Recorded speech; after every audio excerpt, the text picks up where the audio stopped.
આપ સૌ જાણો છો મુજબ ગઈકાલે વિજય સંકલ્પ યાત્રા અને સંમેલન જેમાં હાલારના સર્વે નાગરિકો, પાર્ટીના વરિષ્ઠ સર્વે કાર્યકર્તાઓ, અલગ અલગ સમાજો સંસ્થાઓના સર્વે પ્રતિનિધિઓ, પ્રમુખગણ, સર્વે સંતગણ આ બધાની ઉપસ્થિતિમાં એમના આશીર્વાદ મેળવી અને આજે ઈશ્વરના આશીર્વાદ લઈ મેં 12 જામનગર લોકસભા ના ઉમેદવાર તરીકે, ભારતીય જનતા પાર્ટીના ઉમેદવાર તરીકે મારું નામાંકન પત્ર અત્યારે રજૂ કર્યું છે. અત્યારે મારી સાથે પાર્ટીના સર્વે વરિષ્ઠ ચૂંટાયેલા પ્રતિનિધિઓ, સંગઠનના સર્વે હોદ્દેદારોની ઉપસ્થિતિમાં આ નામાંકન પત્ર મેં આજે રજૂ કર્યું છે. ત્યારે હંમેશાથી સમગ્ર હાલારના નાગરિકોનું સમરસ રીતે આ પંથકની દીકરી તરીકે મને હંમેશા આશીર્વાદ પ્રાપ્ત થયા છે, એમનું માર્ગદર્શન અને પ્રોત્સાહન પ્રાપ્ત થયું છે. ત્યારે મને ખાતરી છે કે આ વખતે પણ મોદી સાહેબના નેતૃત્વમાં જે પ્રકારના કામો આ સમગ્ર ક્ષેત્રમાં થયા છે અને સાચા અર્થમાં જે વિકસિત ભારતની એમની પરિકલ્પના છે એને સાકાર કરવા માટે, એમાં મજબૂતીથી હાલારને જોડવા માટે જામનગર અને દ્વારકા જિલ્લાના નાગરિકો જે પ્રકારે પાર્ટીની અપેક્ષા છે એ પ્રકારે એમના આશીર્વાદ આપી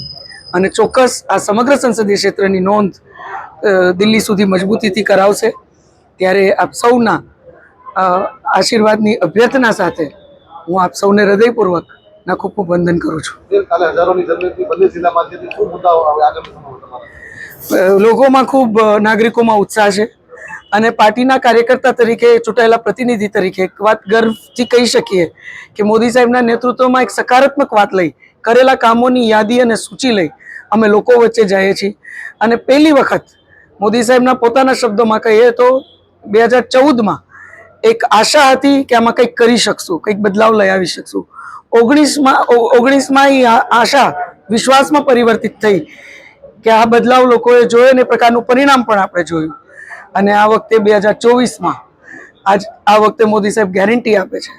કે આપણે જે મજબૂત પાયો નાખ્યો છે એના માધ્યમથી વિકસિત ભારતની પરિકલ્પના આપણે સૌ સાકાર કરી શકશું. ત્યારે લોકોમાં ખૂબ જ ઉત્સાહ છે. એ ગઈકાલનું સંમેલન હોય અથવા મારો ઉમેદવાર તરીકેનો જે પ્રવાસ પાછલા 1 મહિનાથી થઈ રહ્યો છે એ પ્રવાસ હોય, એમાં લોકોમાં ખૂબ ઉત્સાહ છે અને એક સમરસ વાતાવરણ હેઠળ સકારાત્મક વાત લઈને જ અમે લોકો વચ્ચે જઈએ છીએ. ત્યારે મને ખાતરી છે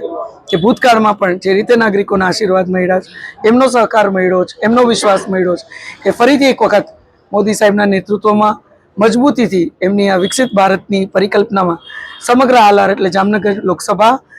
જંગી લીડથી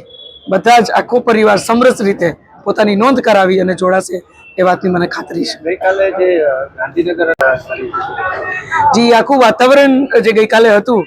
એના માધ્યમથી શ્રી ભૂપેન્દ્રસિંહ બાપુએ એમના ઉદ્બોધનમાં કીધું કે આજે જામનગર સંસદીય ક્ષેત્રનું જે વાતાવરણ છે એ વાતાવરણ જોઈને મને લાગે છે કે ગાંધીનગર હોય, નવસારી હોય અને એ પછી કદાચ જામનગર, એટલે આ ત્રણેય બેઠકો પણ હું એવું માનું છું કે ભૂતકાળમાં પણ જામનગરના સર્વે જાગૃત નાગરિકોએ એ ગમે તેવી અફવાઓ હોય, ગમે તેવી વાતો હોય, ગમે તેવી વિભાજનની વાતો લોકો એમની વચ્ચે લઈને આવે, ચૂંટણી વખતે મત કેમ કાપવા એ પ્રકારની ઘણી વાતો આવે છે. કોઈ સકારાત્મક વાત લઈ કદાચ લોકો વચ્ચે જતું હોય, કામની વાત લઈને જતું હોય, તો ભારતીય જનતા પાર્ટીના કાર્યકર્તા તરીકે, ચૂંટાયેલા પ્રતિનિધિ તરીકે મોદી સાહેબના નેતૃત્વમાં અમે સૌ જઈએ છીએ. ત્યારે નાગરિકો ખૂબ જ જાગૃત છે અને હું એવું માનું છું અમારા અપેક્ષાથી ક્યાંય વધારે 14નું પરિણામ હોય કે 19નું પરિણામ હોય, એ આપણે સૌએ આ સંસદીય ક્ષેત્રમાં જોયું છે. મને ખાતરી છે આ વખતે પણ જામનગર સંસદીય ક્ષેત્રના સર્વે જાગૃત નાગરિકો એ પ્રકારનું જ પરિણામ સર્જશે એ વાતની મને ખાતરી છે.